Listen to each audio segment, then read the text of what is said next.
গণমাধ্যম যা মির্জার সমাদারের প্রকৃত চরিত্র তুলে ধরতে পেরেছে। এখন আজকে তাকে তার বিরুদ্ধে অভিযোগ এনে 420, 467, 468 এবং 469 ধারায় একটি অভিযোগ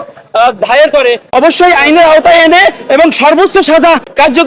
কার্যকর করবে ইনশাল্লাহ, আমি এটাই করি। এবং সমাজে মিল্টন সমাদারের মতো আরো যারা নরকতা আছে অবশ্যই মিডিয়ারা এটা এই বিষয়ে সাহায্য করবে যে এই নরঘাতকদের সকলকে সুষ্ঠু তদন্তের মাধ্যমে যেন আইনের আওতায় এনে বাংলাদেশের সর্বোচ্চ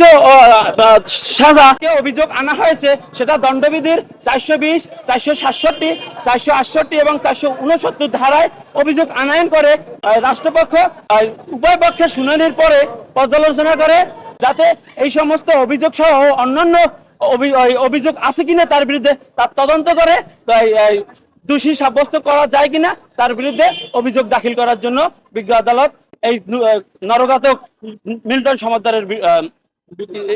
তবে মিডিয়ার মাধ্যমে আমি আর রিকোয়েস্ট করবো, তার যে সেকশন দিয়েছে তাকে শুধু 467, 68 দিলে হবে না, তার ভিতরে 302 এর সেকশন লাগবে। 302 সহ অন্যান্য অঙ্গ প্রত্যঙ্গ বিকলাঙ্গ করার যে সেকশনগুলো আছে 407 আছে এবং 307 আছে, 326 খ এই ধরনের সেকশনে যে হত্যাকাণ্ড বা মানুষের অঙ্গ প্রত্যঙ্গ যে বিক্রি করা যে অন্যান্য যে আইনেও যদি আসে, সে যদি এর পাশাপাশি যদি অস্ত্র ব্যবসা করে, এর পাশাপাশি যদি মানব পাচারও করে, এই যত আইন আছে তার বিরুদ্ধে যে এগেইনস্টে আইন দ্বারায় অবশ্যই তদন্ত করলে যদি পাওয়া যায় তার বিরুদ্ধে সেই অভিযোগগুলো আনয়ন করে চার্জ গঠন করে বিচারের মাধ্যমে যেন সর্বোচ্চ শাস্তি আমি দাবি করছি। ইতিমধ্যে বলেছে, আমরা পত্রিকার মধ্যে জেনেছি যে তার স্ত্রীর বিরুদ্ধে তার স্ত্রীকেও গ্রেফতারের আওতা আনার জন্য চেষ্টা চালাচ্ছে, তার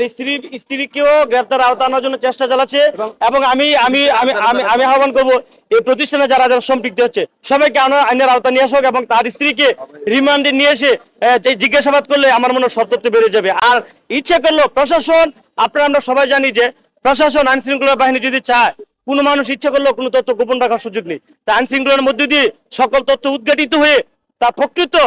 প্রকৃত বিচার হোক এবং সর্বোচ্চ শাস্তি প্রত্যাশা করছি, যাতে করে কোনো মানুষ আর এই ধরনের অপরাধ কর্মকাণ্ডে যাতে লিপ্ত না হয়।